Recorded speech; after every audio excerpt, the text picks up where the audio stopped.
సంస్థాపనార్థాయ సంభవామి యుగే యుగే. ఆచార్య ప్రబోధానంద యోగీశ్వరులు వారికి, జగద్గురువైన శ్రీకృష్ణ భగవంతునికి నమస్కరించుకుంటూ, త్రైత సిద్ధాంత భగవద్గీతలోని రాజవిద్య రాజగుహ్య యోగము అనే అధ్యాయంలో 22వ శ్లోకము గురించి తెలుసుకుందాము. అనన్యాశ్చింతయంతో మాం ఏ జనాః పర్యుపాసతే తేషాం నిత్యాభియుక్తానాం యోగక్షేమం వహామ్యహం. ఈ శ్లోకము జీవాత్మ మరియు పరమాత్మ గురించి తెలియచేశారు.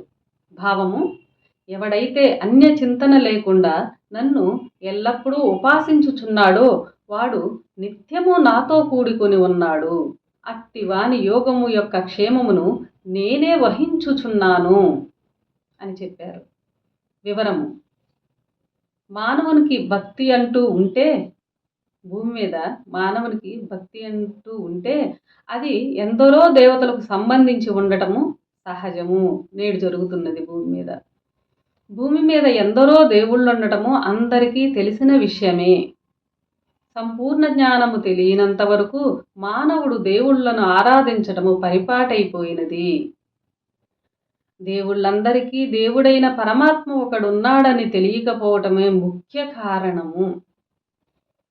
ఎవనికైతే సంపూర్ణ జ్ఞానము తెలియనో వాడప్పుడు భూమి మీదున్న దేవుళ్ళందరూ తన వలె జీవాత్మలని, తన శరీరములో వలె ఆత్మ జీవాత్మలు వారికి ఉన్నవని తెలిసిన వాడై అందరికీ అతీతుడైన ప్రపంచమునకు ఆదికర్త అయిన పరమాత్మను తెలియవలెనను పట్టుదలతో ఉండును. అటువంటి వాడు వాని మనస్సులో ఇతర దేవతల ఆలోచన రానియ్యక ఆత్మ కంటే పరమైన పరమాత్మను శ్రద్ధతో ఉపాసించును. పరమాత్మను ఉపాసించుటంటే అందరూ ఆచరించున్నట్లు ప్రత్యేకమైన పూజా విధానం ఏదీ కాదని తెలియాలి. జీవాత్మగానున్నవాడు తన స్థితిని కోల్పోయి పరమాత్మలోనికి ఐక్యమగుటకు చేయు ప్రయత్నమని తెలియాలి. దానినే యోగమంటాము.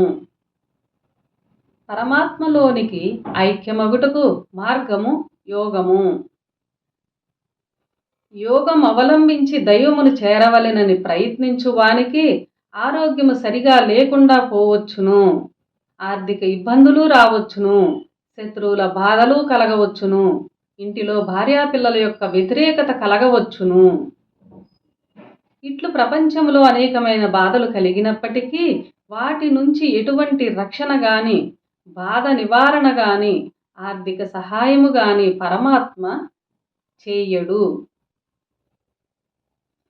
సహాయము గాని, రక్షణ గాని, బాధ ఉపసంహరణ గాని యోగికి కలుగ చేయనప్పుడు వాని క్షేమమును పరమాత్మ ఎలా వహించున్నట్లవుతుందా అని మనకు తప్పక ప్రశ్న రాగలదు.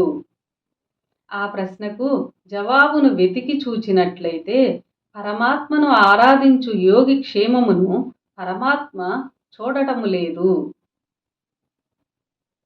వాని యొక్క అనారోగ్యము నుండి గాని, అన్ని ఇబ్బందుల నుంచి గాని కాపాడుతానని ఆయన పై శ్లోకములు చెప్పనూ లేదు. ఆయన చెప్పినది కేవలము తనను ఆరాధించు వాని యోగము యొక్క క్షేమమును కాపాడతానని చెప్పాడు. కానీ ఆరాధించు వాని యొక్క క్షేమమును కాపాడుతానని చెప్పలేదు. పై శ్లోకంలో యోగక్షేమం అన్నాడు కానీ యోగి క్షేమము అని అనలేదు. భూమి మీద యోగమాచరించు ఉత్తమ యోగులకు కూడా ప్రపంచములోని మానవుల నుంచి కష్టాలు తప్పలేదనుటకు గత చరిత్రలోనూ వర్తమానములోనూ ఎన్నో ఆధారములు కలవు. సక్రమమైన యోగికి ఎన్ని కష్టాలొచ్చినా, అనారోగ్యమైన అప్పటికి ఎన్ని కష్టాలొచ్చినా, సక్రమమైన యోగికి ఎన్ని కష్టాలొచ్చినా, అనారోగ్యమైనప్పటికీ పరమాత్మ మీద దృష్టి మాత్రము సడలదనుటకు కూడా చరిత్రలోనూ వర్తమాన కాలములోనూ ఆధారములు కలవు. వీటన్నిటినీ బట్టి చూచినట్లయితే తనకు కలుగు ప్రపంచ ఒడిదుడుకులన్నీ కర్మరీత్యా కలుగుచున్నవని, తన శ్రద్ధను ఎల్లప్పుడూ పరమాత్మ మీద నిలిపిన యోగి యొక్క యోగము దెబ్బతినకుండా దాని క్షేమమును పరమాత్మయే చూడగలుగుతున్నాడని తెలియచున్నది ఈ శ్లోకంలో. అందరికీ నమస్కారం.